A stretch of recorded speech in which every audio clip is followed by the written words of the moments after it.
आप सबका स्वागत है। सावन का पवित्र मास चल रहा है और इस बार तो डबल सावन है और इसलिए सावन की अवधि भी जरा ज्यादा है और सावन मास पवित्र संकल्प के लिए, पवित्र कार्यों के लिए बहुत ही उत्तम माना जाता है। और आज जब लोकतंत्र के मंदिर में इस सावन के पवित्र मास में मिल रहे हैं तो ये लोकतंत्र का मंदिर ऐसे अनेक पवित्र कार्य करने के लिए इससे बड़ा उत्तम अवसर नहीं हो सकता है। मुझे विश्वास है कि सभी माननीय सांसद मिलकर के इस सत्र का जनहित में सर्वाधिक उपयोग करेंगे।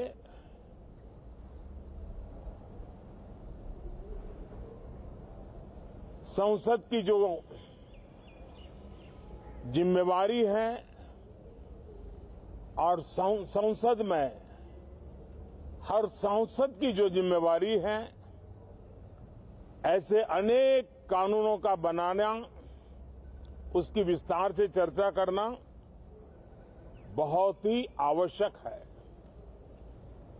और चर्चा जितनी ज्यादा होती है,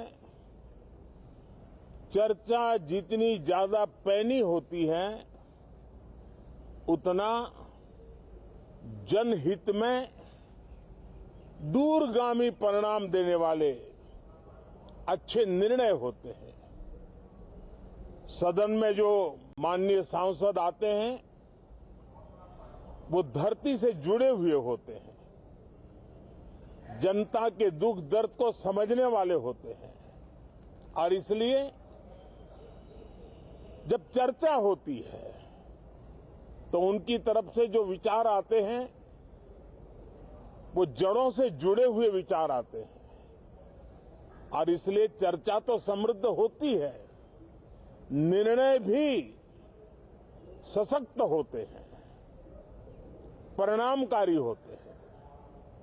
और इसलिए मैं सभी राजनीतिक दलों को, सभी माननीय सांसदों को इस सत्र का भरपूर उपयोग करके जनहित के कामों को हम आगे बढ़ाएं। ये सत्र अनेक रूप से महत्व का भी है क्योंकि इस सत्र में जो बिल लाए जा रहे हैं वो सीधे सीधे जनता के हितों से जुड़े हुए हैं। हमारी युवा पीढ़ी जो पूरी तरह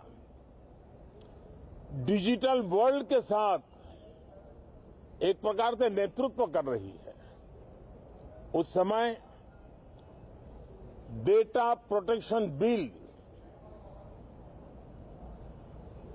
देश के हर नागरिक को एक नया विश्वास देने वाला बिल है और विश्व में भारत की प्रतिष्ठा बढ़ाने वाला बिल है।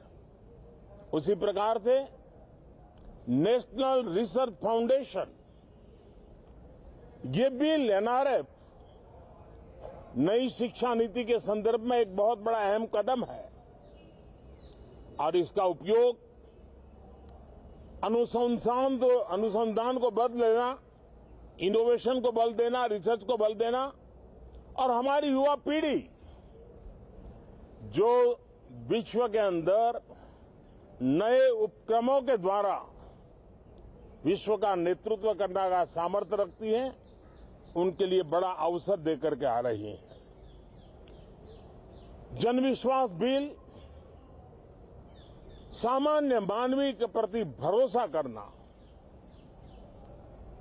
अनेक कानूनों को डिक्रिमिनलाइज करना, इस मुहिम को आगे बढ़ाने वाला ये बिल उसी प्रकार से जो पुराने कानून है उनको खत्म करने के लिए भी एक बिल में प्रावधान किया जा रहा है।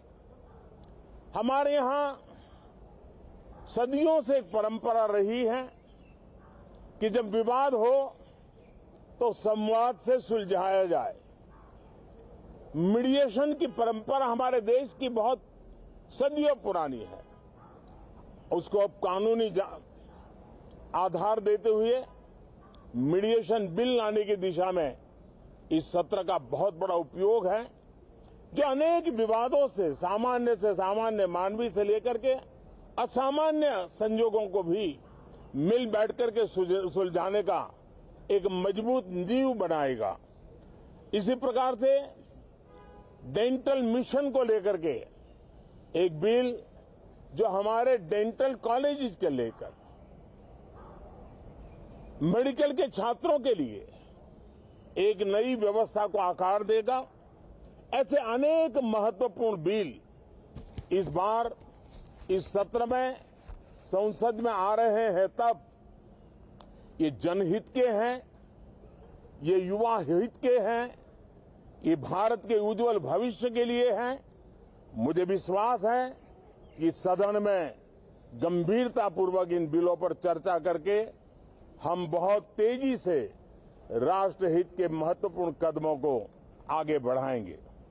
साथियों, आज जब मैं आपके बीच आया हूं, इस लोकतंत्र के मंदिर के पास खड़ा हूं, तब मेरा हृदय पीड़ा से भरा हुआ है, क्रोध से भरा हुआ है। मणिपुर की जो घटना सामने आई है, किसी भी सभ्य समाज के लिए ये शर्मसार करने वाली घटना है। पाप करने वाले, गुनाह करने वाले कितने हैं, कौन है, वो अपनी जगह पे है, लेकिन बेइज्जती पूरे देश की हो रही है। 140 करोड़ देशवासियों को शर्मसार होना पड़ रहा है।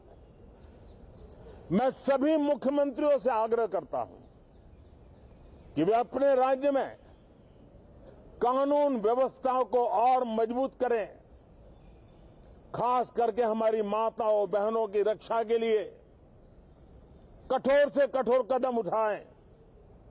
घटना चाहे राजस्थान की हो, घटना चाहे छत्तीसगढ़ की हो, घटना चाहे मणिपुर की हो, इस देश में हिंदुस्तान के किसी भी कोने में, किसी भी की राज्य सरकार में राजनीतिक वाद विवाद से ऊपर उठ करके कानून व्यवस्था का महात्म्य, नारी का सम्मान, और मैं देशवासियों को विश्वास दिलाना चाहता हूं, किसी भी गुनहगार को बख्शा नहीं जाएगा। कानून अपनी पूरी शक्ति से, पूरी सख्ती से एक के बाद एक कदम उठाएगा। मणिपुर की इन बेटियों के साथ जो हुआ है, इसको कभी माफ नहीं किया जा सकता है। बहुत बहुत धन्यवाद दोस्तों।